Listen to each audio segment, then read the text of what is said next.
Boa noite. Sábado, 19 de julho, estes são os destaques. Patriotismo e sentido de dever cumprido marcam quarta cerimónia de condecorações dos 50 anos de independência nacional. Em 2 dias, 670 individualidades foram homenageadas. As estatísticas são assustadoras. A sinistralidade rodoviária continua a enlutar muitas famílias no país. Vítimas do acidente na Serra da Leba começaram a ser sepultadas. Novos meios para o reforço da fiscalização marítima em Benguela. Donald Trump revoga visto do juiz Alexandre de Moraes. Lula da Silva chama o ato de intimidação e diz que interferência no sistema judicial do Brasil pelos Estados Unidos é inaceitável. Bem-vindos à Hora e Vez da Notícia.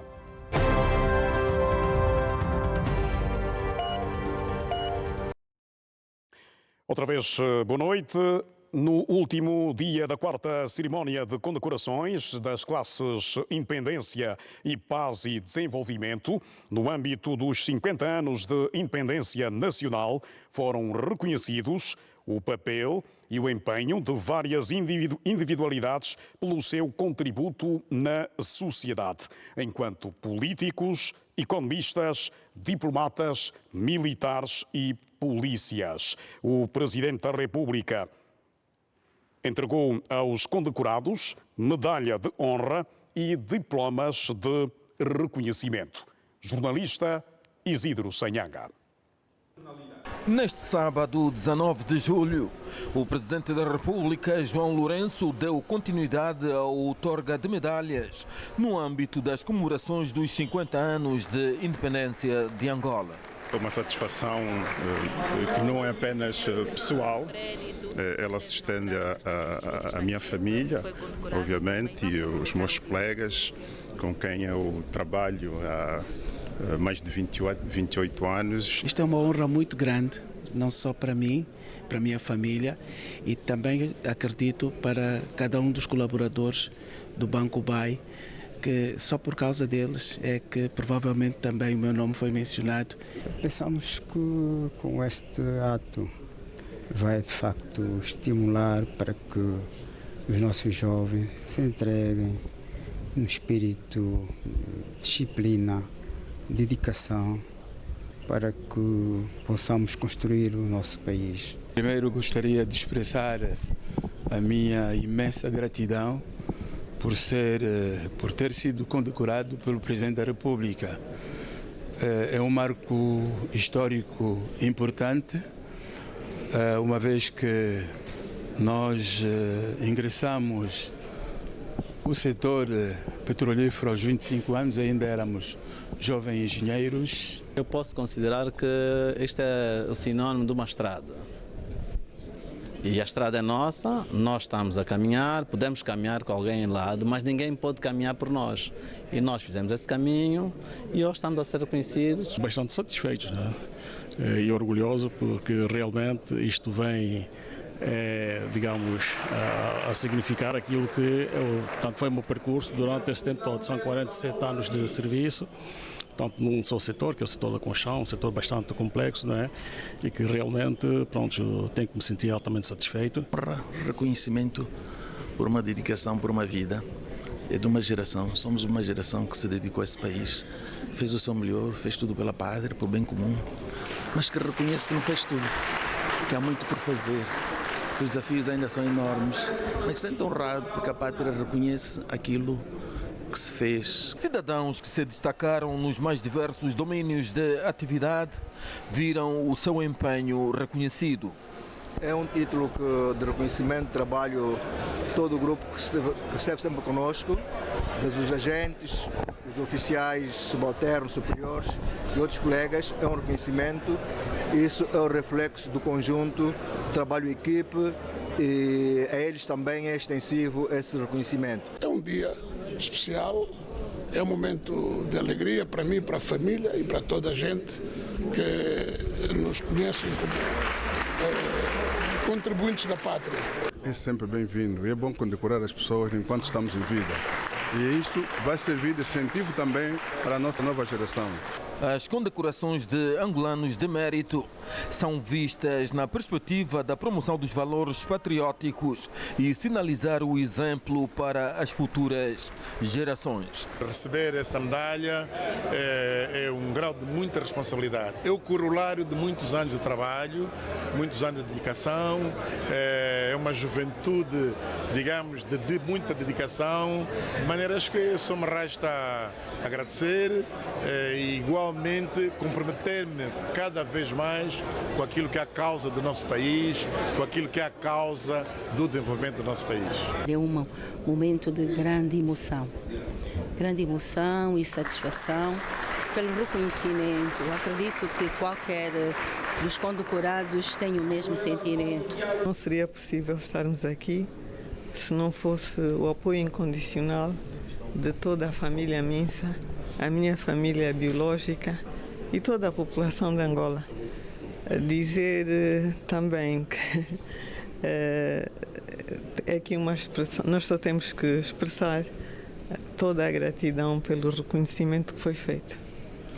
A pátria constrói-se com os seus filhos e com diversas gerações. Nós fazemos parte de uma geração que agora o reconhecimento do Sr. Presidente da República nos honra com essa homenagem e distinção.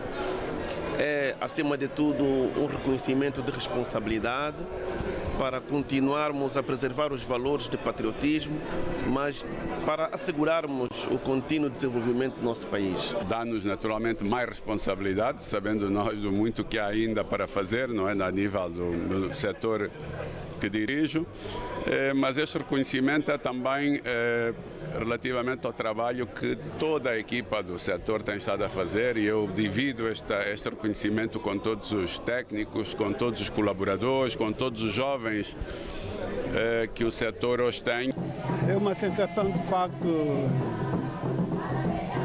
muito boa, né?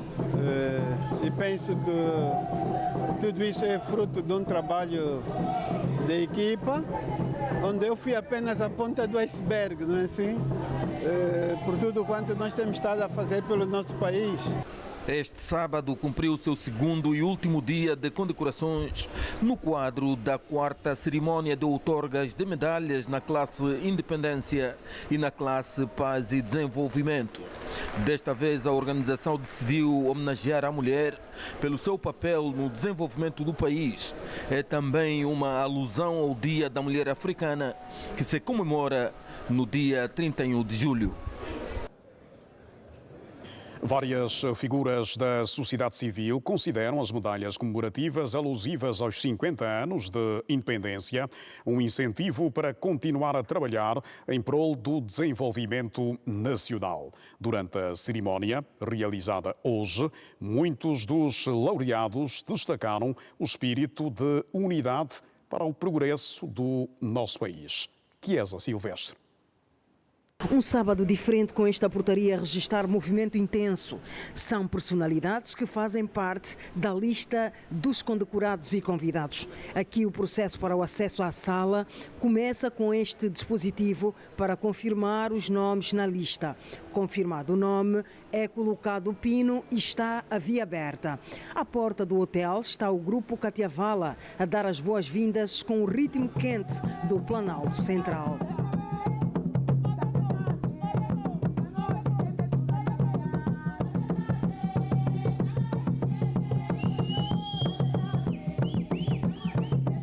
Na sala, a cerimônia começa com um momento soberano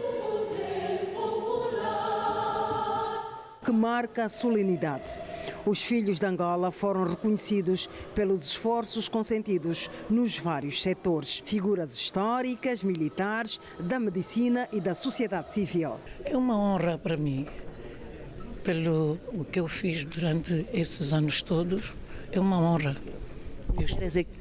Eu fui militar, sou militar das Forças Armadas e depois fui para a Polícia Nacional, fui uma das primeiras. Fomos as primeiras polícias femininas em 1975. Dedico essa condecoração à minha família. Só por ela foi possível isso, porque de facto foram muitos anos a dormir de dia e estar acordado de noite. E acredito que é a primeira vez que eu sou homenageado. Então isso tem uma carga muito grande. É um dia para mim bastante feliz por, obviamente, fazer parte da construção e do desenvolvimento do país. O momento é de celebração e reconhecimento do esforço singular e coletivo para a construção de Angola.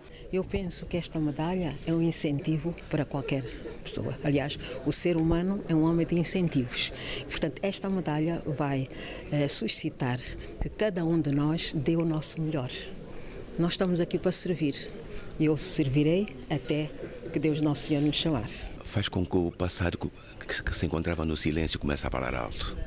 Isto anima as pessoas, estimula e, sobretudo, é um fator de preponderância à unidade e à estabilidade psicoemocional das pessoas. É a obrigação de todos os cidadãos de fazermos muito mais pelo nosso país, deixarmos de perguntar o que é que os outros fazem, mas, sobretudo, perguntarmos e eu o que é que eu faço. Essa é uma posição de pessoa, de cidadã. E depois, sim, podemos ter as nossas opções políticas e ou religiosas, mas, primeiramente, a nossa obrigação é a solidariedade humana e a seguir os nossos deveres enquanto cidadãos. Minha trajetória tem sido esta, de participar na construção do país, na formação de quadros, na nossa juventude. Eu tenho estado mesmo preocupado, aliás, com a nossa juventude, que precisa continuar a trabalhar muito para atingirmos objetivos cada vez mais relevantes. A história registra a importância do legado de figuras que dedicaram as suas vidas ao serviço do país. A declaração, por acaso, foi entregue consoante os trabalhos que a gente já fez, né? Este chama-se reconhecimento pelo trabalho que a gente já fez. Eu sinto-me tão orgulhosa pelo facto de receber esta homenagem, pelo contributo que a gente fez ao longo do país. O sentimento é de gratidão, de muita alegria e que este reconhecimento me motive mais para poder dar o melhor de mim por uma Angola de todos e para todos, uma Angola inclusiva, uma Angola fraterna, uma Angola tolerante, uma Angola que tenha uma nova cultura política. Angola, um país de diversidade e de fácil integração social. Estou feliz por estar aqui a receber este prémio e quero manifestar a minha alegria a todos que me ajudaram a trabalhar em prol da saúde.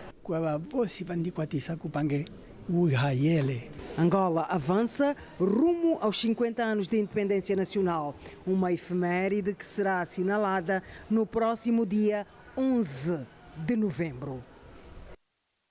A cerimónia de condecorações em alusão aos 50 anos de independência nacional voltou a homenagear nomes importantes das áreas do jornalismo, desporto e sociedade civil. Entretanto, por trás do brilho das medalhas, há muito trabalho nos bastidores. O jornalista Nelson José acompanhou a preparação e mostra agora ao público o que raramente se vê. Tudo começa horas antes do público chegar. A equipa do cerimonial prepara tudo ao detalhe. Nos bastidores, a responsabilidade de celebrar quem fez história. Aqui, nem tudo está no roteiro, há abraços improvisados e sorrisos que não estavam programados. Mas talvez sejam esses os momentos mais verdadeiros.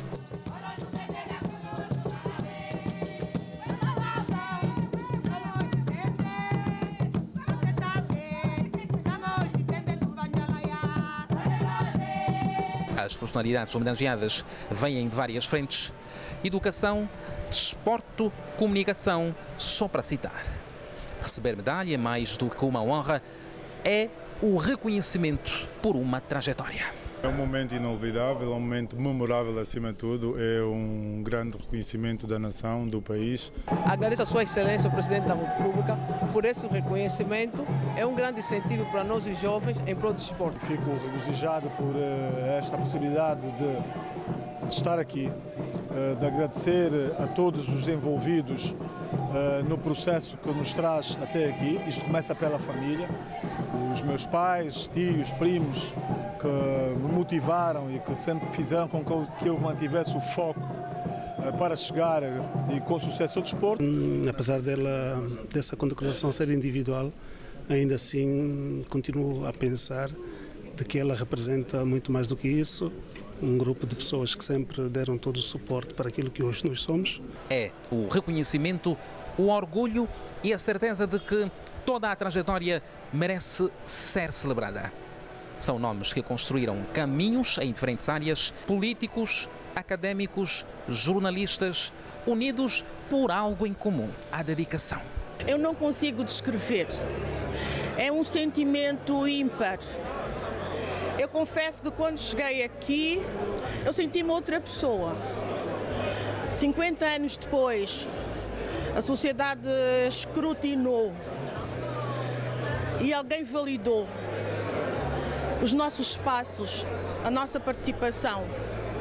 Significa que a pedra que nós colocamos para a construção desta Angola surtiu efeito. Sentimento de satisfação e de gratidão por ter sido reconhecido entre os 35 milhões que este país tem de habitantes. Eu sou um dos profissionais da classe jornalística que é reconhecido e logo num evento solene como este. É o reconhecimento do trabalho que nós desenvolvemos ao longo, no meu caso particularmente, dos 47 anos de carreira, e ver reconhecido esse esforço é para mim gratificante. Para a minha família, para os meus amigos, para os meus colegas de profissão. Para mim é uma grande honra fazer parte deste elenco que o país reconhece como filhos de mérito, né? Dedico esta condecoração aos meus colegas que consentiram muitos sacrifícios enquanto estivemos dentro do jornalismo inoativo. Dedico aos meus familiares, em especial os meus pais. Só foi possível esse reconhecimento porque nós trabalhamos em equipa e dentro desse espírito de equipa conseguimos chegar até aqui. É uma honra, é um privilégio ser reconhecida pela nação, pelos feitos, por aquilo que nós fizemos. É regozijante.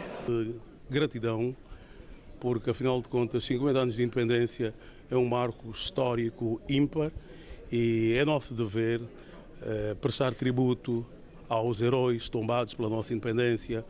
Esta condecoração é um tributo a todo o esforço, ao trabalho abnegado, desenvolvido ao longo de várias décadas. É uma honra grande, não é, ser condecorado, dentre milhões de angolanos, estar eleito para esta cerimónia. Para mim foi um grande prazer e está a ser um grande prazer. Não cabe em mim de felicidade, estou a transbordar. Partilho com todos os meus colegas de profissão, na medida em que o jornalismo é uma profissão que se faz em conjunto, é uma profissão de equipa. No palco, cada nome representa uma história de superação, estudo e esforço. Hoje estaria um número muito grande de pessoas. Por isso, tanto os ausentes como os presentes, todos fazem parte de uma equipa de construtores do edifício chamado Angola. O contributo que vimos dando ao serviço da pátria, normalmente no setor da educação, portanto, sinto-me feliz de estar aqui entre personalidades do país. Depois da última medalha, fica a memória de um dia feito para valorizar quem transforma a sua profissão em missão. Em alusão aos 50 anos de independência nacional, uma caravana de artistas percorre o país para a realização de vários espetáculos. Depois da Lunda Sul, chegou a vez da Lunda Norte. É para lá que vamos, em direto. Hernani Correia, muito boa noite. Centralidade Fundo, onde o espetáculo músico-cultural já começou com a atuação dos músicos da praça local. É um festival que visa celebrar os 50 anos de independência nacional e por isso vamos já seguir conversar com Guelmo Cruz, que é o porta-voz desse projeto que traz mais de 20 artistas da Praça Nacional. Guelmo, muito boa noite. Tudo pronto para Lunda Norte cantar 50 anos de independência nacional? Já estamos no ar, sim, está tudo para este espetáculo.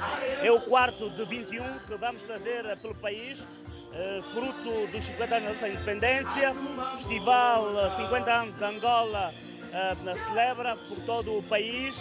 Estamos aqui na Lunda Norte, como disse, é o quarto de 21 e nós vamos rodar o nosso país. Portanto, já começamos. Neste momento estão os músicos residentes na província da Lunda Norte. Daqui a pouco vem um pacote de artistas vindo de Luanda, artistas nacionais, para então podermos fazer a nossa festa. Olhando para os espectadores que lutaram este espaço, a Lunda Norte respondeu com as expectativas do espetáculo?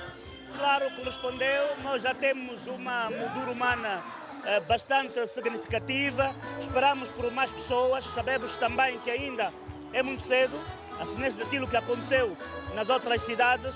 Estamos aqui à espera de mais ou menos 70, 80 mil espectadores.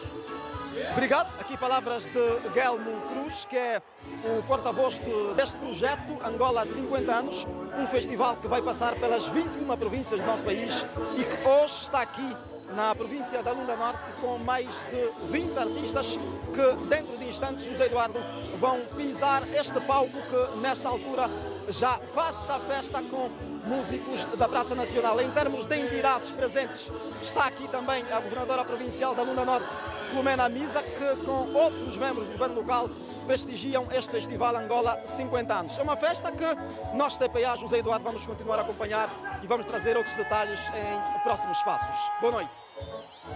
A festa da Dipanda, isto exatamente na Lunda Norte. Seguimos com outras da atualidade. 8 vítimas do acidente ocorrido na Serra da Leba no passado dia 16 deste mês. 3 foram hoje a enterrar nos cemitérios municipal e de Calumbiro, isto em Moçambique. Portanto, estas 3 vítimas fazem parte das 8 da província do Namibe. O governo local apoiou as famílias na aquisição das urnas, transporte e outros meios. Já neste domingo serão sepultados mais 4 dos cidadãos que foram vítimas deste trágico acidente. Sonhos adiados, projetos interrompidos. Várias famílias enlutadas são consequências do acidente de viação que vitimou 23 pessoas na última quarta-feira na Serra da Leba. Após a retirada das vítimas no precipício nos últimos dias, 8 corpos que estavam na morgue do Hospital Central do Lubango já estão em Moçambique. Os 2 governos adquiriram urnas para um enterro condigno das vítimas. Os apoios estão a ser feitos. Os médicos legistas estão a fazer o seu trabalho. Tão logo haja mais corpos daqui do Namibe, então também no momento oportuno vamos informar. E os primeiros 3 corpos já foram enterrar nos cemitérios municipal e do Calumbiro, na cidade de Moçambique. Das primeiras vítimas a serem sepultadas constam Maria Mafuta Dombele, Antônio Francisco de Souza e Paula Cacuvo, de 26 anos, 42 e 69 respectivamente. Quis o destino que o filho e a mãe fossem enterrados no mesmo dia. A mãe e o filho vinham do Cuvango em busca dos mantimentos trabalhado na sua lavra para cá em Moçambique. foi mesmo de agradecer, porque apoiaram mesmo, deram-nos as urnas. A princípio, prepararam os corpos, depois deram as urnas, apoiaram com os meios de transporte do Lubango até aqui no Namibe.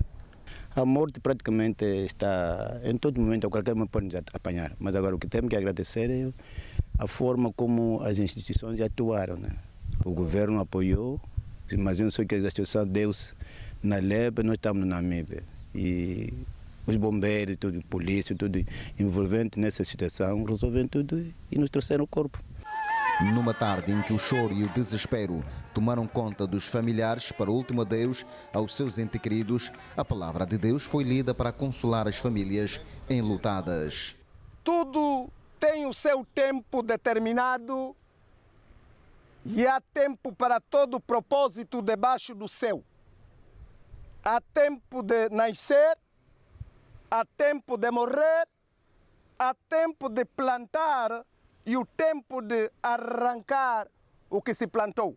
A empresa envolvida no acidente garante que todo o apoio está a ser dado às famílias. Nós estamos aqui também para prestarmos o nosso apoio e já começamos a prestar desde assim o acontecido e vamos continuar assim a dar aquilo que for necessário como empresa. Já neste domingo, mais 4 corpos vão a enterrar numa altura em que prosseguem os trabalhos para a identificação de mais vítimas pertencentes à província do Namibe. O presidente Lula da Silva agora a prova dos 9.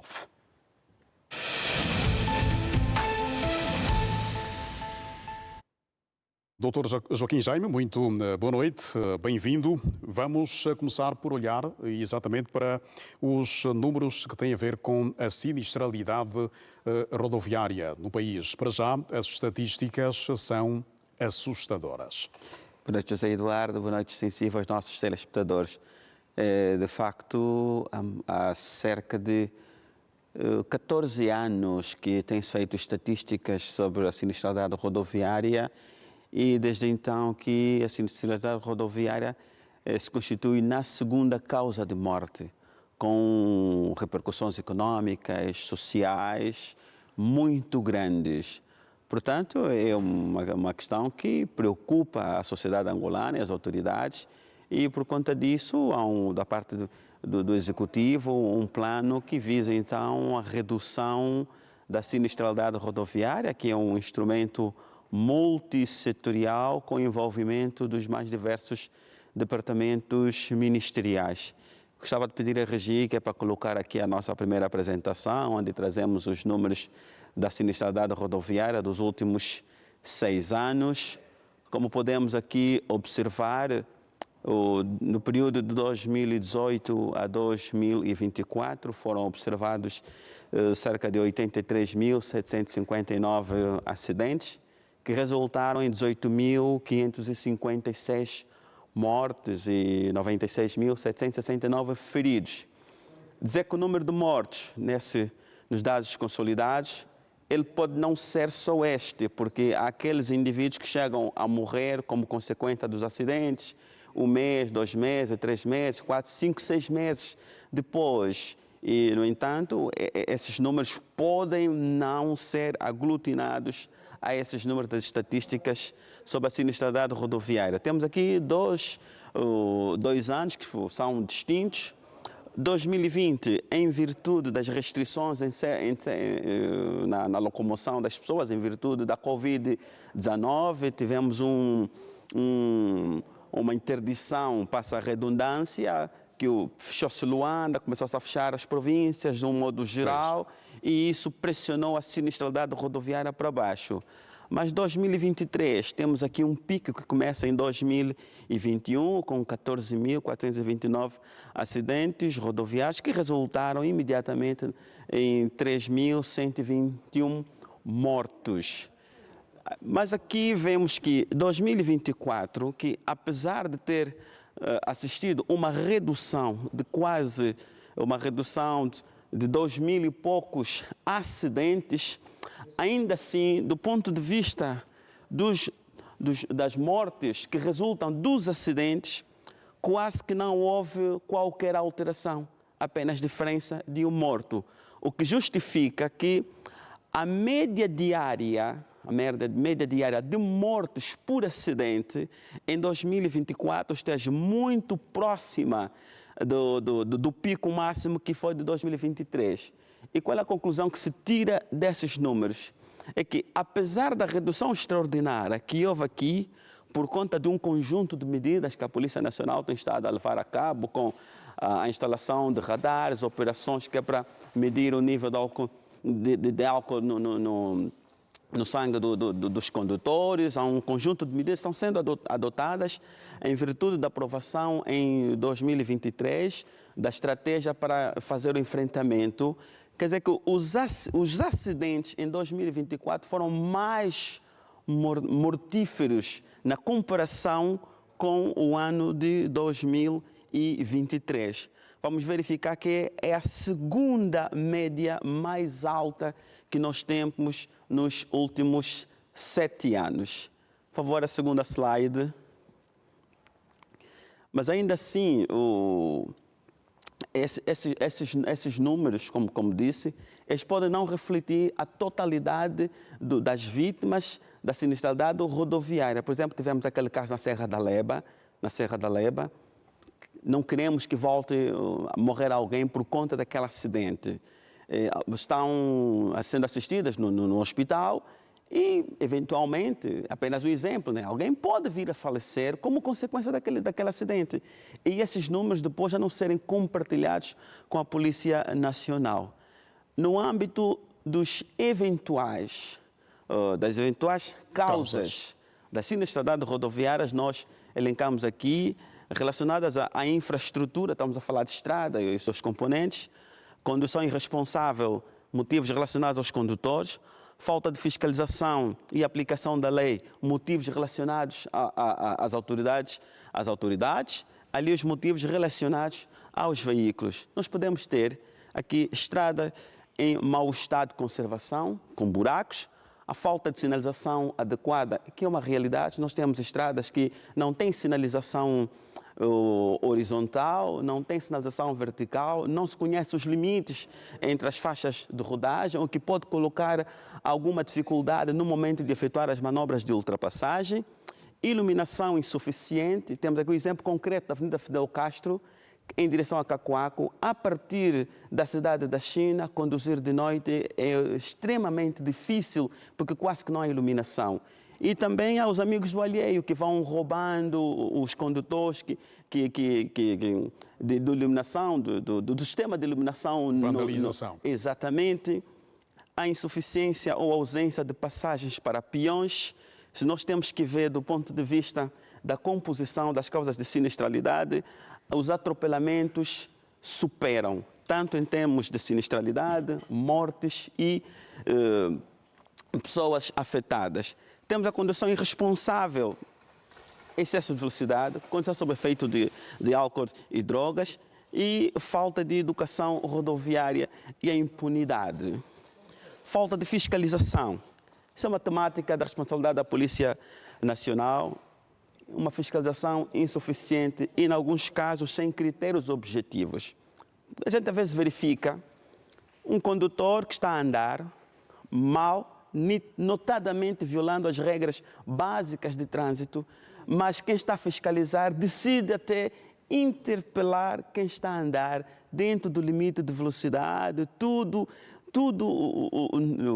conforme as regras. E às vezes quando nós questionamos, por que me parou, por favor? Estou a trabalhar. E vemos carros em mau estado técnicos, motoqueiros sem capacetes. A circularem. E parece que aquilo não importa quem está realmente a fiscalizar, porque os números provavelmente não dizem muita coisa. Os motivos relacionados ao estado técnico dos veículos e fatores humanos. Vemos muitos carros que não deviam estar nas estradas, mas ainda estão a circular.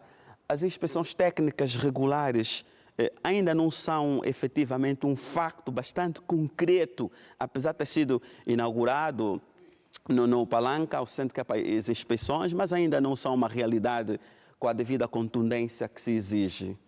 Há também o caso de cansaço e falta de atenção.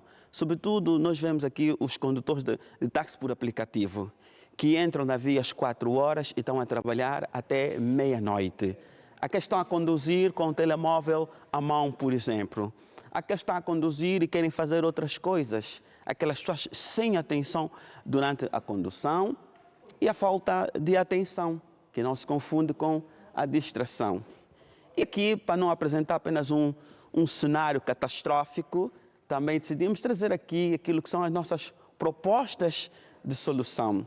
Melhoria nas infraestruturas rodoviárias não é responsabilidade da polícia. Nós temos um ministério que é responsável pelas obras públicas, temos governos provinciais, temos administrações municipais que podiam poupar muitos milhões de kwanzas indo fazendo determinadas campanhas de tapa-buraco. Nós vemos buracos que iniciam pequeninos, depois transformam em grandes crateras. Se quem tem a responsabilidade de fazer a manutenção das vias em função da tipologia, se é uma estrada nacional, interprovincial, intermunicipal ou municipal, efetivamente começar a prevenir a partir dos pequenos buracos. Reforço da fiscalização e aplicação da lei. Aqui já é responsabilidade da polícia. Educação rodoviária é multidisciplinar. Começa em casa, na igreja, na família, na escola. A comunicação social aqui também tem essa responsabilidade, que é para a educação rodoviária, e até podia-se começar a aprender na escola, no jardim de infância, na creche, começar a educar. É o que alguns segmentos defendem. Exatamente. Ter a consciência que a estrada é de utilização comum e que o meu direito a utilizar a estrada não pode se transformar num perigo do direito dos outros. Maior rigor na formação dos condutores. Vemos pessoas que vão apenas fazer os exames, não põem o pé na escola, não têm a mínima ideia como é que se processam as coisas. Maior rigor na investigação e análise dos acidentes. O que é que nós temos estado a constatar? Sempre que ouvimos alguém a se pronunciar sobre os acidentes, existe uma fórmula preconcebida. Excesso de velocidade, estado de embriaguez. Nunca é responsabilidade das infraestruturas. Mesmo que for uma estrada escura, sem sinalização, com um buraco, a culpa é sempre do automobilista que anda a excesso de velocidade em estado de embriaguez. Daí que é importante que se imprima maior rigor na investigação e análise dos acidentes. Só indo ao detalhe e ao pormenor sobre a informação dos acidentes é que se conseguem avançar com medidas específicas. Por exemplo, lendo o documento, esse que eu disse, a estratégia para o enfrentamento à segurança rodoviária, há um mapeamento extraordinário sobre os troços por províncias onde ocorrem o maior número de acidentes. Mas como eu gosto de estatística e indo para a questão analítica, a estatística tem que ser mais ao detalhe. A que hora ocorrem os acidentes? Tipo de veículos? Como é que está a estrada onde ocorreram os acidentes? Por género, faixa etária. A faixa etária que está lá na estatística é assim muito aglutinada, dos 16 aos 46 anos, sem muito detalhe sobre os intervenientes. Então, a capacidade de ir ao detalhe estatístico sobre os acidentes é uma ferramenta poderosa que é para poder se aplicar de modo muito concreto medidas que visam, então, o enfrentamento à sinistralidade rodoviária, porque isso também é uma condicionante para o nosso processo de integração regional aqui a nível da SADC. Muito bem, doutor. Vamos agora olhar para a informação além fronteiras, esta que está a dominar a atualidade hoje. Jair Bolsonaro, que está a ser controlado por pulseira eletrónica, numa altura em que as tarifas americanas sobre os produtos brasileiros dividem Trump e Lula da Silva. Em instantes, eu fiz também aqui referência a mais uma medida dos Estados Unidos e desta vez contra os que estão diretamente ligados ao STF. É uma medida, é clara, interferência nos assuntos internos do Brasil, uma violação às regras do direito internacional público, ao princípio da não interferência nas questões internas de outros Estados, ao princípio do respeito à soberania, e o respeito à soberania inclui também o respeito às instituições que administram a justiça. De facto, Jair Bolsonaro já em 2023 foi considerado inelegível por 8 anos até 2030. 2024, surge uma nova acusação de tentativa de golpe de Estado, porque todos os elementos probatórios colhidos em sede de instrução apontam para isso, que ele reuniu a inteligência brasileira, as Forças Armadas, a Marinha, a Força Aérea, no sentido de impedir que Lula da Silva tomasse posse, porque ele venceu no segundo turno o Jair Bolsonaro. Também foram articuladas possibilidades de atentar contra a vida de Lula da Silva e o juiz, que é o ministro do STF. Uma outra manobra tinha sido implementada no sentido de impedir que os votantes de Lula da Silva pudessem aceder às urnas eletrônicas. Portanto, a posição de Donald Trump é uma violação claríssima do direito internacional público. Essas tarifas de 50%, elas são politicamente motivadas, até porque nas relações comerciais entre os Estados Unidos da América e o Brasil, há uma vantagem, há um superávit melhor da parte dos Estados Unidos da América. Quer dizer que os Estados Unidos vendem mais do que compra para o Brasil. Mas também temos que ver que existe uma relação de muita cumplicidade entre essas duas economias. Os Estados Unidos da América é o segundo maior mercado das exportações brasileiras, mas representa apenas 1,78% do PIB brasileiro. O Brasil está a fazer aquilo que mandam as regras do comércio internacional. Primeiro, apresentar uma carta de protesto à Organização Mundial do Comércio. E, enquanto isso, o Itamaraty está a tratar de resolver a questão diplomaticamente com o Brasil. Se todas essas questões, esses instrumentos, melhor, de resolução pacífica do conflito, não surtirem os efeitos desejados, aí sim, o Brasil vai aplicar a lei da reciprocidade, que já foi recentemente regulamentada, que diz que o Brasil, numa circunstância como esta, tem o direito de responder à medida, tal como a China fez. Donald Trump avançou com a China respondeu, avançou com a China, respondeu. E a China não parou, até que Trump viu-se obrigado e pressionado pela economia norte-americana a negociar com a China, encontrar então o meio termo. Provavelmente é isso que vai acontecer na relação Estados Unidos da América e o Brasil. E Trump, para além das sanções aplicadas ao ministro Alexandre de Moraes e seus pares, o seu agregado familiar, também já pensa na possibilidade de aplicar sanções à indústria militar brasileira, sobretudo a indústria aeronáutica. Não podemos esquecer da tentativa que houve de Jair Bolsonaro vender a Embraer para a Boeing. Parece que o desejo mantém-se em pé. Doutor Joaquim Jaime, muito obrigado por mais uma prova dos 9. Nós contamos tê-lo na próxima semana. Muito obrigado. Boa continuação. Boa noite. Seguimos agora com outras da atualidade.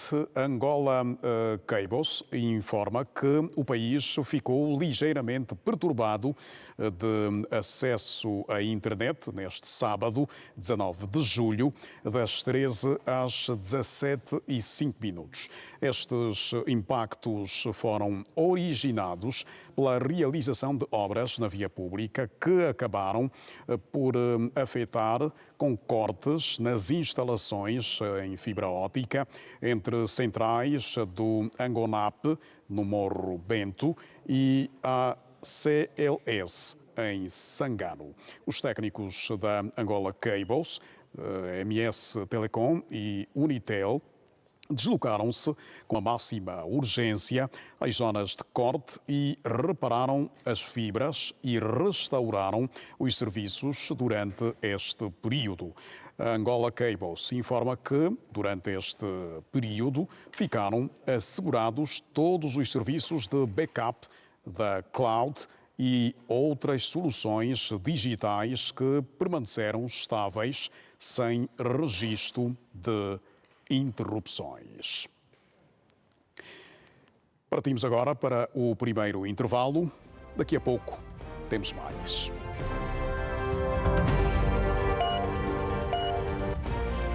estão de regresso às notícias no telejornal. O movimento de estudantes angolanos saiu às ruas neste sábado para protestar contra o aumento das propinas. A marcha reuniu centenas de pessoas que pediram a revisão dos preços cobrados pelas instituições de ensino privadas. A atuação das forças de ordem e segurança foi reconhecida pelos participantes.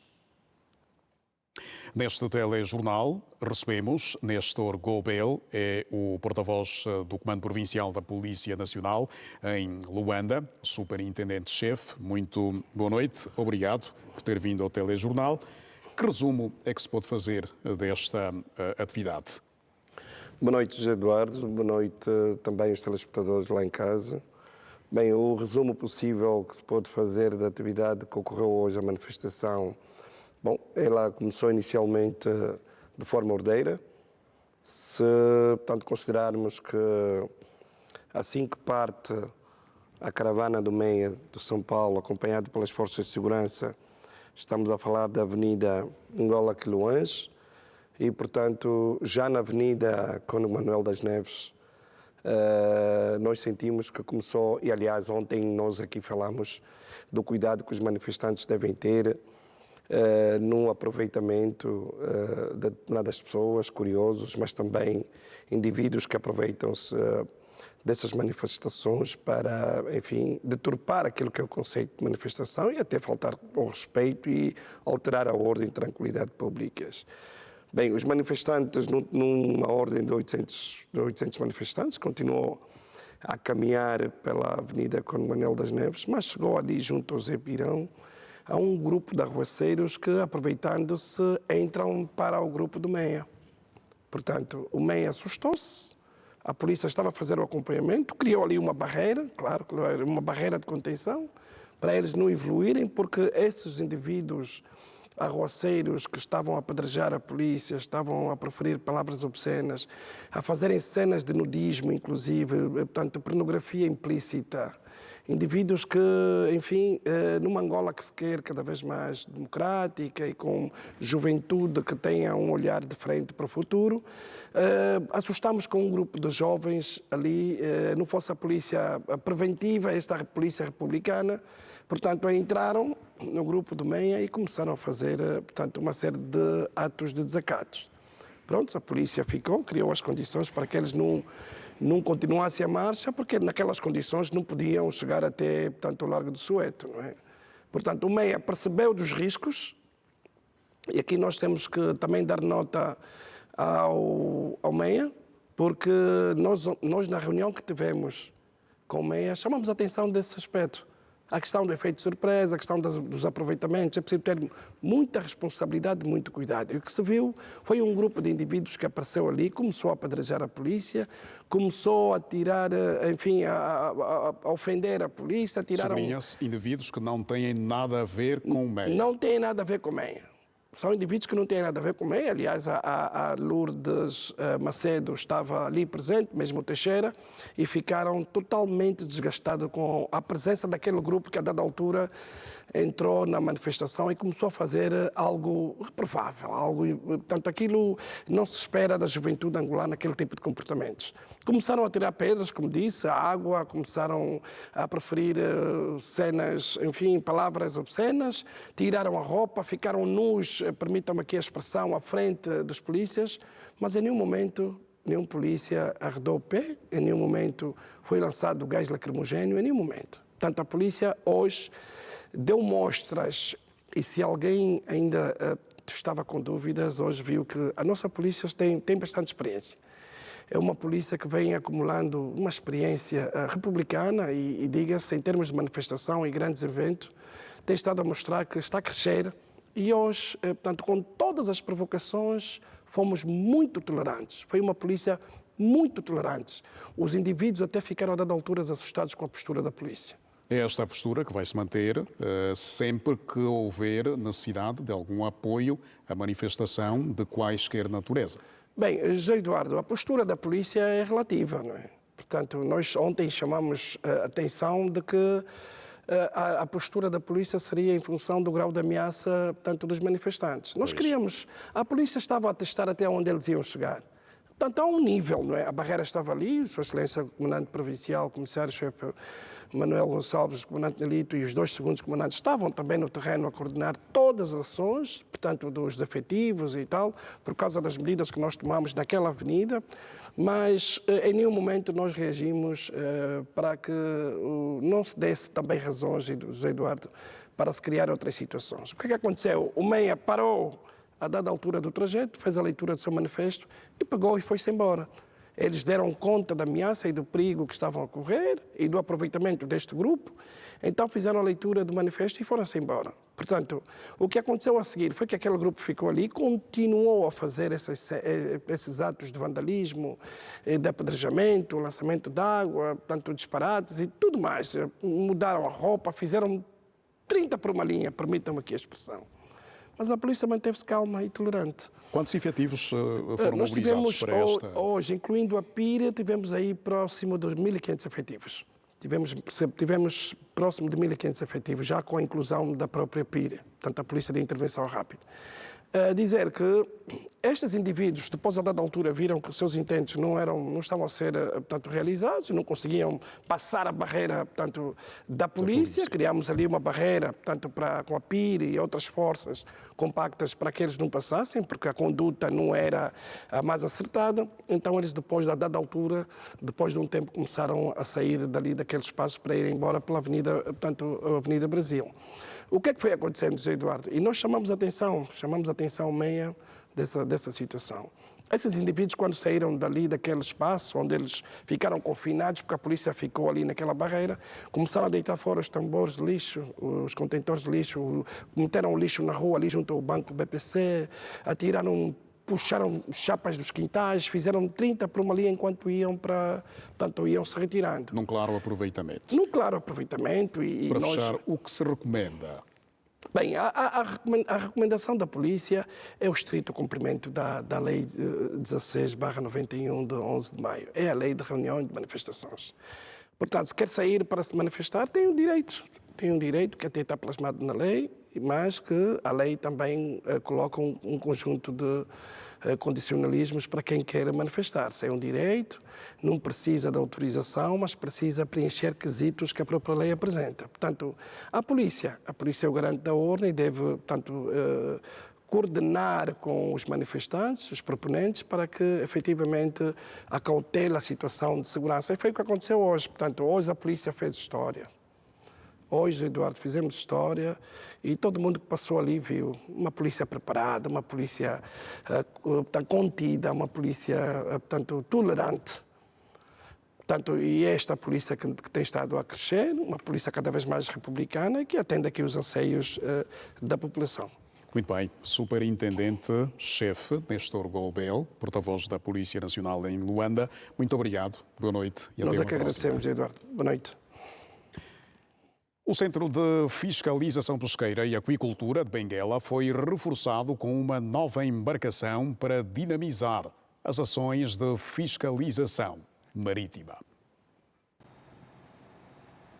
Doravante, os homens que se fazem ao mar com o objetivo de dedicarem-se à pesca de forma irregular terão da parte do Centro de Fiscalização Pesqueira e da Aquicultura, uma instituição do Ministério das Pescas, melhor resposta contra as atividades ilícitas. A embarcação foi batizada com o nome de Comandante Cassange, em homenagem a um filho de Benguela que se bateu pela libertação da cidade de Umbaca, a quando da sua ocupação pelo regime sul-africano do Apartheid, no dia 10 de fevereiro de 1976. Foram quase que um ano e tal à espera de um meio deste, que nos vai dar a possibilidade de, dentro daquilo que são as nossas tarefas, que é do cumprimento a nível da fiscalização das políticas do setor, fazer o nosso trabalho, estarmos mais presentes no mar e podermos de alguma forma também persuadir que os infratores diminuam. É uma capacidade de manobras viável para o mar, tem uma velocidade própria que supera todos os barcos pesqueiros que nós temos no país. É um barco de 30 metros de comprimento, com capacidade de ter 12 membros da tripulação e pode incluir alguns membros. Nós somos da Fiscalização das Pescas e trabalhamos também em conjunto com outros órgãos da Fiscalização Marítima no âmbito do Grupo Multissectorial de Vigilância Marítima. Então podemos chegar até 18 pessoas a bordo e temos uma autonomia de permanecer no mar durante 10 dias e podemos cobrir a zona econômica exclusiva de Angola, de uma certa região, durante os 10 dias e fazermos fé, protegermos o nosso mar e, sobretudo, no combate da pesca ilegal. O Centro Regional de Fiscalização Pesqueira e da Aquicultura em Benguela desenvolve as suas atividades de fiscalização marítima nos municípios do Egito Praia, Lubito, Catumbela, Benguela, Navegantes, Baía Farta e Dombe Grande. A taxa de inflação mensal fixou-se em 1,21% em junho deste ano. Os dados foram apresentados durante a 124ª reunião do Comitê de Política Monetária do Banco Nacional de Angola, que analisou o desempenho dos indicadores macroeconómicos da economia nacional que decorreu no município do Soio, província do Zaire. De acordo com o BNA, o crédito mal parado atualmente ronda os 19%. O Banco Nacional de Angola quer manter a estabilidade macroeconómica para reduzir a inflação. Por isso, o Comitê de Política Monetária decidiu reduzir o coeficiente de reservas obrigatórias em moeda nacional de 19% para 18%. Referindo-nos à taxa de inflação mensal, no ano passado nós tínhamos a taxa, aquilo que nós chamamos de inércia inflacionária, uma vez que a taxa de inflação mensal apresentava uma certa rigidez em torno de 2% ao mês. Felizmente, nós, ao longo deste ano, é um processo que já iniciou no ano passado e que continua este ano, nós vimos as taxas de inflação mensais a desacelerar. A desaceleração da inflação continua a ser induzida pela redução da inflação de bens alimentares, em particular na província de Luanda. No domínio monetário, a base monetária em moeda nacional contraiu cerca de 2% no mês de julho, após ter contraído 3,7% em maio. O ajuste das tarifas de eletricidade e água acelerou esta taxa. A classe de alimentação e bebidas não alcoólicas contribuiu com 0,72 pontos percentuais, representando cerca de 59% da inflação total. A inflação homóloga, referente aos últimos 12 meses, continua o seu percurso descendente e situou-se em 19,73% em relação aos 20,74% do mês anterior e 31% do período homólogo do ano passado. As condições prevalecentes na economia têm contribuído para a desaceleração da inflação, nomeadamente a disponibilidade de uma maior oferta de produtos de amplo consumo, suportada pelo aumento da produção nacional, as condições monetárias adequadas e a estabilidade da taxa de câmbio. Quanto ao crédito mal parado, atualmente ronda os 19%, de acordo com os dados do Banco Nacional de Angola. É uma preocupação, mas os normativos do BNA estabelecem critérios, por um lado, de risco, em que os bancos devem criar imparidades, e temos modelos muito robustos relativamente à criação de imparidades para o crédito, mas também é uma preocupação que os próprios bancos, ao concederem créditos, devem ter atenção de fazer uma análise criteriosa de risco de crédito dos próprios mutuários. O estoque das reservas internacionais fixou-se em 15,65 mil milhões de dólares, o que corresponde a um grau de cobertura de 7,88 meses de importação de bens e serviços. A província de Luanda irá acolher a próxima reunião do Comitê de Política Monetária no mês de setembro. A Sociedade Mineira de Catoca recebeu nesta sexta-feira a Carta de Integração das Nações Unidas. Com este passo, a empresa reforça o compromisso do respeito pela dignidade humana e proteção do ambiente. A Sociedade Mineira de Catoca recebeu oficialmente, nesta sexta-feira, 18 de julho de 2025, a Carta de Integração ao Pacto Global das Nações Unidas em reconhecimento às suas boas práticas de mineração sustentável, preservação ambiental, responsabilidade social e combate à corrupção. A Catoca trabalha muito próximo às comunidades, então nós estamos aqui para fornecer ferramentas para ajudar a Catoca e as outras empresas que fazem parte do Pacto Global das Nações Unidas a fazerem negócios com maior responsabilidade, alinhados aos nossos 10 princípios em matérias de direitos humanos, meio ambiente, anticorrupção e trabalho. Com esta adesão, a empresa compromete a alinhar as suas estratégias e operações aos 10 princípios universais do Pacto Global nas áreas dos direitos humanos, trabalho, meio ambiente e anticorrupção. A decisão de aderir ao Pacto Global não é meramente protocolar. Ela traduz a maturidade institucional de Catoca, a nossa visão de longo prazo e a consciência do papel que devemos desempenhar no contexto tanto econômico quanto social e ambiental em Angola.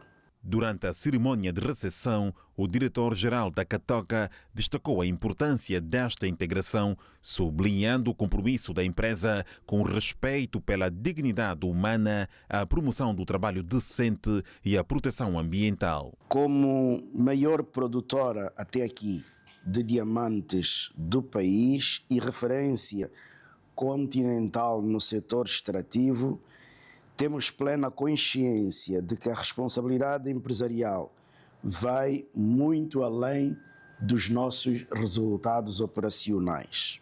A operar há 30 anos no subsetor diamantífero angolano, a Catoca continua a consolidar a sua posição como referência no continente. Em paralelo à adesão ao Pacto Global, a empresa foi recentemente distinguida no Reino Unido com o Prémio de Liderança no Desenvolvimento Comunitário em África durante uma cerimônia realizada em Londres. A Ordem dos Contabilistas e Peritos vão passar a auditar as contas dos comerciantes da cidade da China, com o objetivo de assegurar a organização da contabilidade e processos fiscais. A fuga ao fisco que a Administração Geral Tributária tem registrado em número considerável de lojas e comerciantes na cidade da China levou a AGT a chamar a Ordem dos Contabilistas e dos Peritos contabilistas para prestar serviço com a finalidade de assegurar a organização da contabilidade e dos processos fiscais. A contabilidade precisa ser feita com rigor e disciplina, problemas fiscais, as obrigações fiscais precisam ser cumpridas todos os meses. Temos essa lista das contabilistas e empresas de contabilistas certificados que podem prestar serviço qualificado para nós. Nós vamos passar essa lista para nossos lojistas. Nossos lojistas vão ter contabilistas qualificados, certificados para prestar serviço para eles. A cidade da China existe há 10 anos e tem cerca de 400 lojas. Com a assinatura deste protocolo doravante, os comerciantes vão ter contabilistas certificados e em breve virá as faturas eletrónicas. Eu aconselhei a administração da cidade da China para todos os lojistas da cidade da China em Angola usarem obrigatoriamente faturação eletrónica. Porque isso vai facilitar a vida de toda a gente, dos nossos membros, que vão estar a acompanhar a contabilidade e até deles e garantir que todos estejam a seguir. Não interessa se é um negócio muito pequenino, faturação eletrónica, para termos mais do que meio caminho andado. Porquê? Porque a AGT recebe na hora esta fatura. Recebe na hora esta fatura, se não tiverem conformidade, a AGT notifica na hora. Se tiverem conformidade, passa e é menos um problema.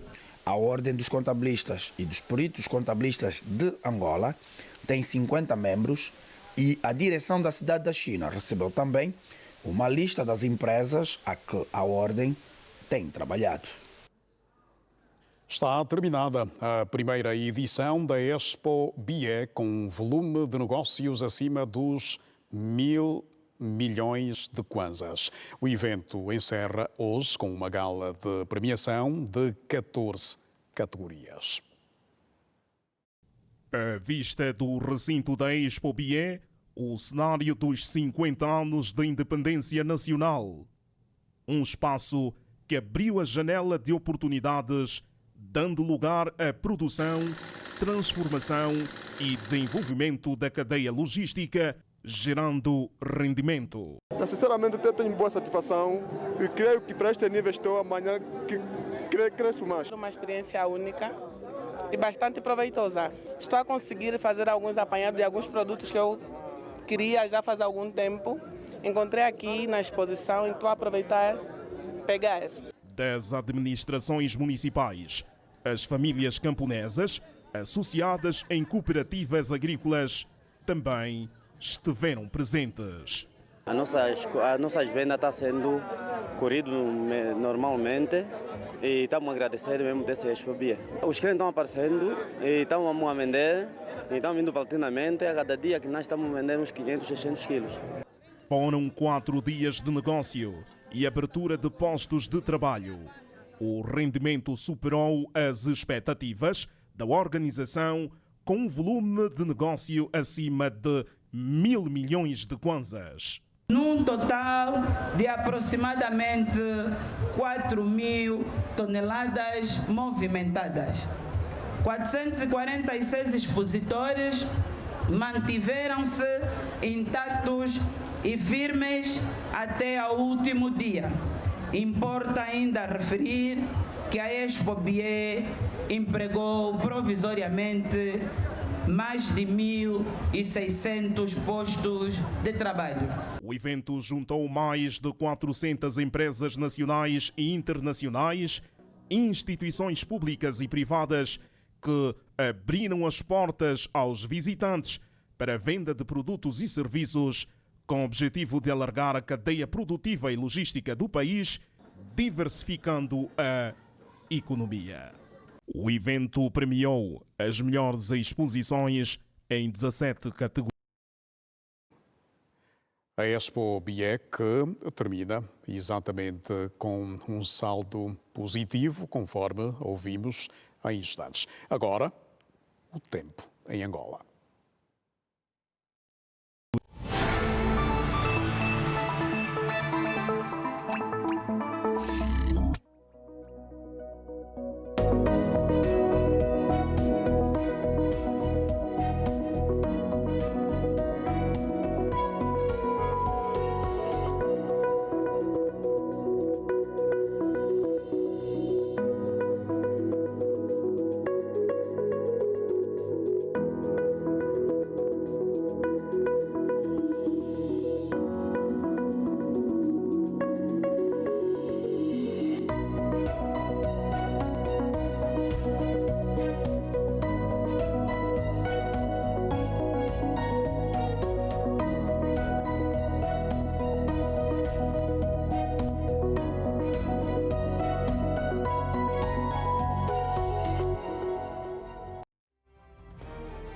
Mais uma pausa das notícias. Até já. Estamos de regresso e agora, Espaço Entrevista.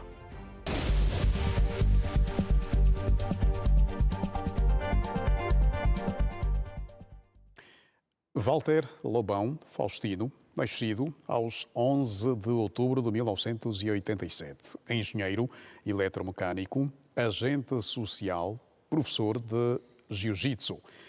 Eis as suas principais conquistas desportivas.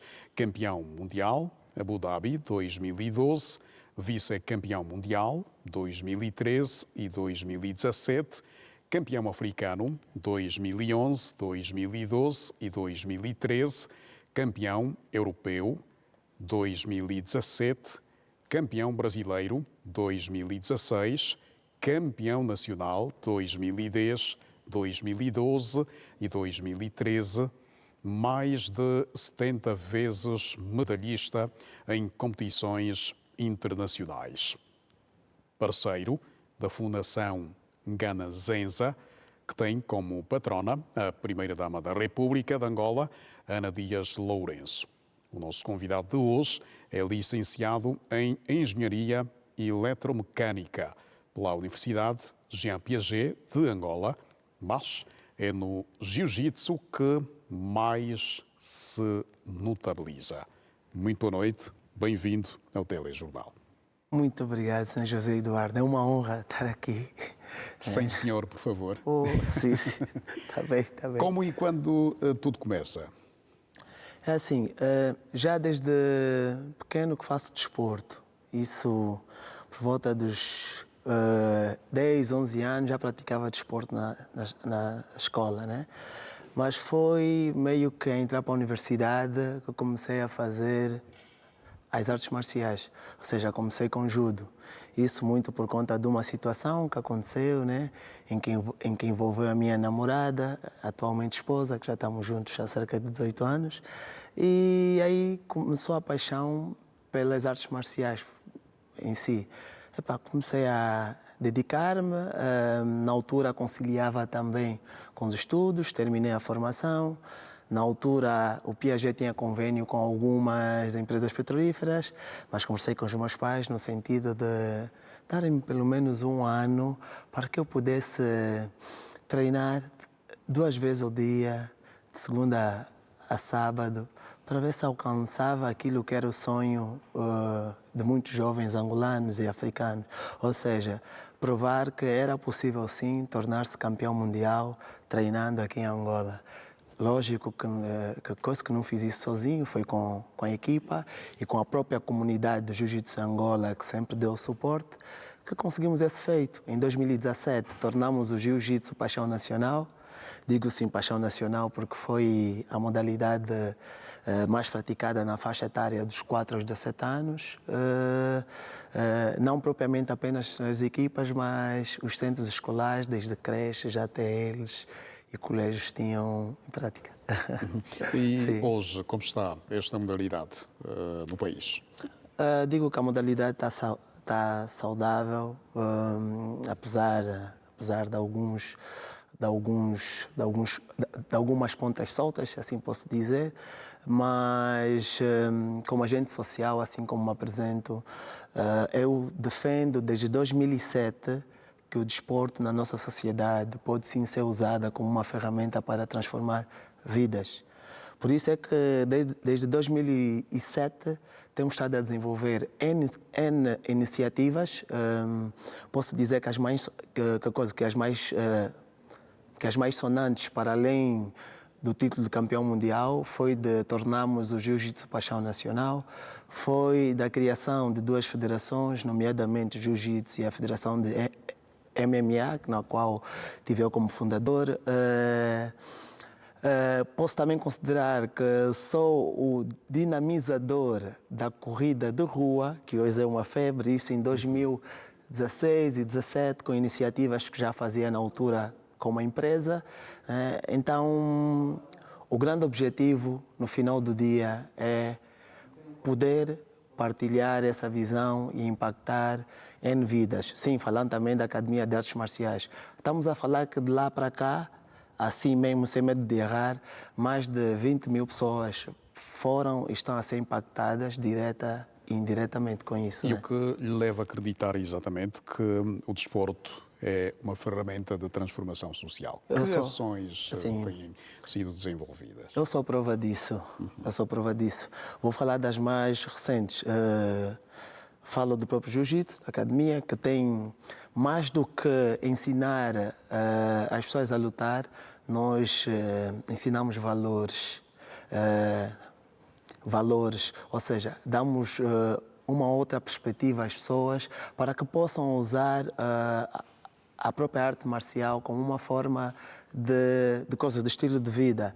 Tem a comunidade Bravos, que foi fundada em 2020, em época de pandemia, que considero que é uma das organizações mais inclusas que podemos encontrar na nossa sociedade, porque temos desde jovens desempregados até deputados, né, que têm a oportunidade de, num contexto diferente, poder cuidar de si e, ao mesmo tempo, poderem impactar os diferentes meios na qual eles estão inseridos. Né? Quem fala da comunidade Bravos fala também da Sim. Academia Matilha. Sim, a Academia Matilha, bem como o projeto Dicota 6.0, que pertence à Fundação Ganazenza, que tem como patrona a Primeira-Dama da República, a doutora Ana Dias Lourenço, né? Que consiste em realizar ações com alguma frequência para o público sénior, ou seja, os 60 mais.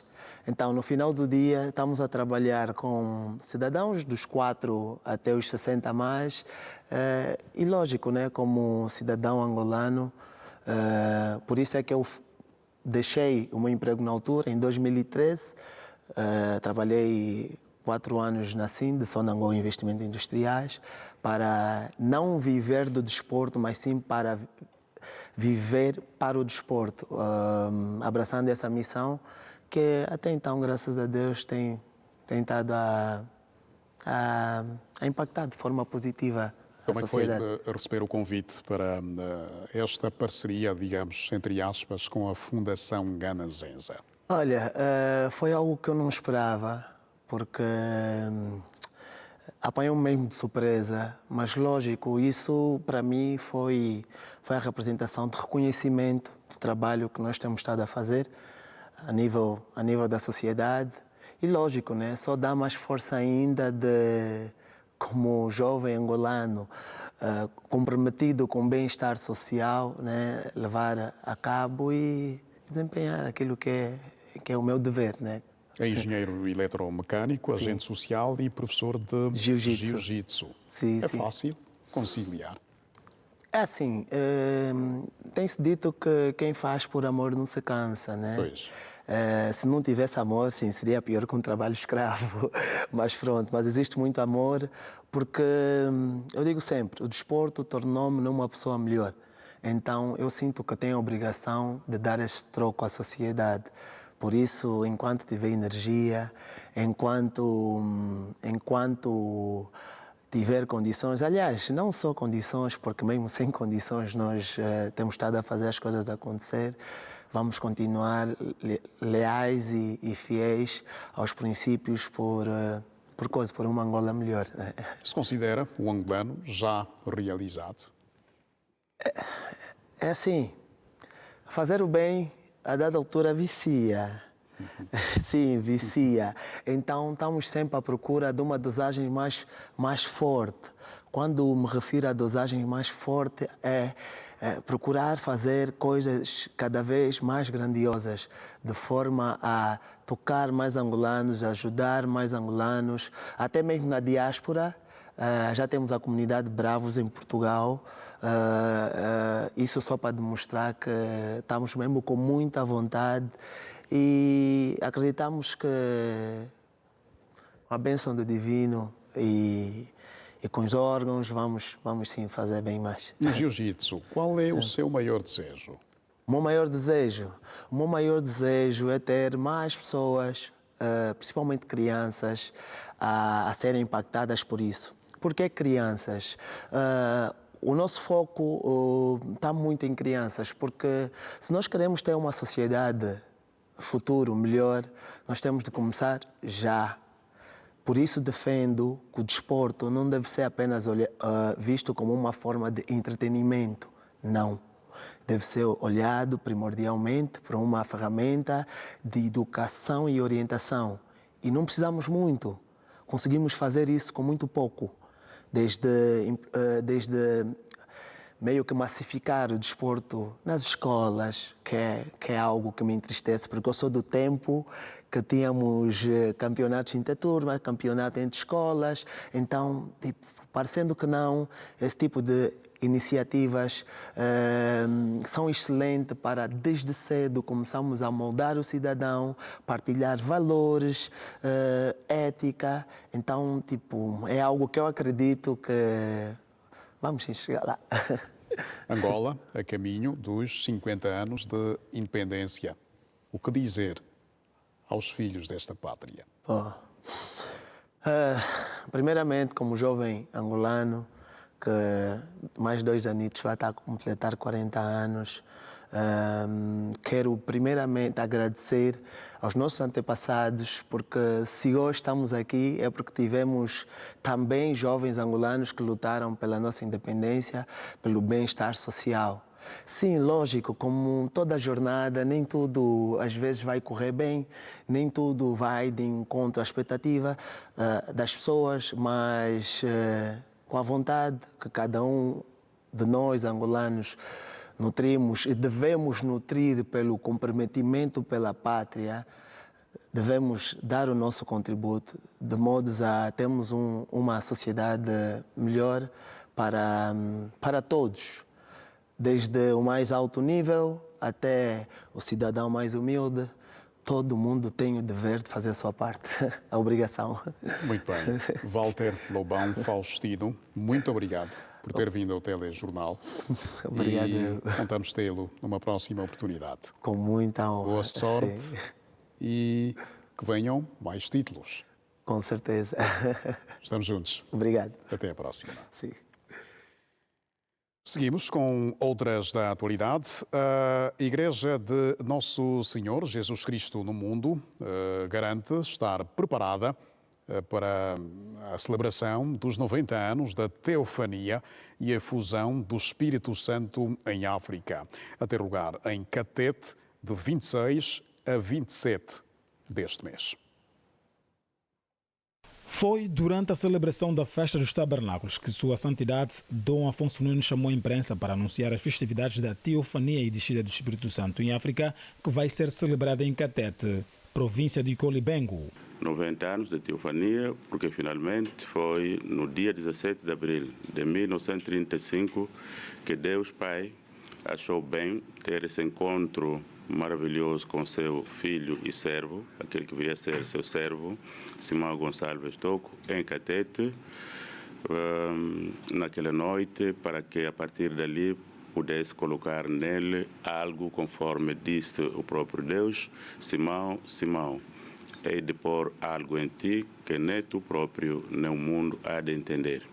Esse é algo que 14 anos depois manifestou-se com a descida do Espírito Santo em Leopoldville e, consequentemente, a relembrança da Igreja nos Cristo no Mundo, que mais tarde foi chamada de toquistas. Uma história marcada por detenções inicialmente pelas autoridades belgas e posteriormente pelos portugueses, mas carregado de evangelização até a elevação da Cidade Santa. Torna hoje Cidade Santa porque ali onde está aquele que começou o caminho, onde deixou o corpo, onde o corpo sagrado foi sepultado. A partir dali, então, no ano 2000, quando o atual líder espiritual é buscado, é personificado para ser hoje a emanação espiritual de Simão Gonçalves Toco, então Ntaia foi consagrado como cidade santa do grande rei, o lugar congregador de todos os toquistas, porque ali foi enterrado o corpo sagrado do pai dos toquistas. Passados agora 90 anos, estamos em condições de encerrarmos com pompas e circunstâncias estas festas que começaram em abril, abertas em abril, que vão ser agora encerradas no mês de julho, tendo em conta também os grandes acontecimentos que o mês de julho encerra. A Igreja dos Toquistas continua a lutar pela reconciliação interna e também nacional, ao mesmo tempo levar a proclamação da Igreja como patrimônio nacional pelo facto de ser uma igreja de matriz angolana que se expande pelo mundo.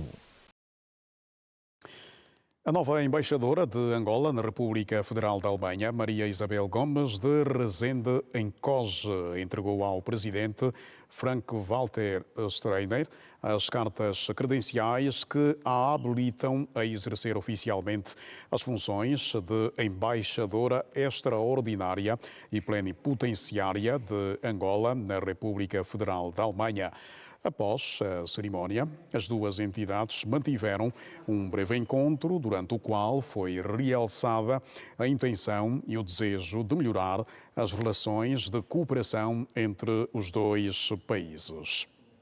Diplomata de carreira, Maria Isabel Gomes de Rezende Encoge foi nomeada aos 27 de março deste ano pelo Presidente da República, João Lourenço, como embaixadora extraordinária e plenipotenciária da República de Angola na República Federal da Alemanha, tendo exercido a mesma função no Reino dos Países Baixos.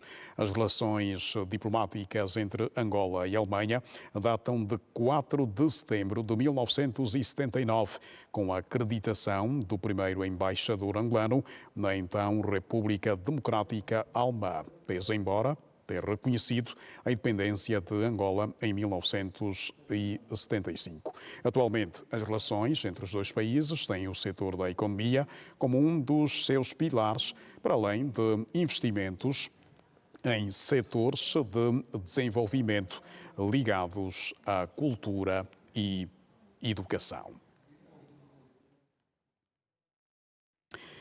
E a seguir, antes mesmo do fecho deste telejornal, vamos ter alguns momentos culturais que animaram a 4ª cerimónia de condecorações de várias individualidades nas classes Independência e Paz e Desenvolvimento, no âmbito dos 50 anos de Independência Nacional.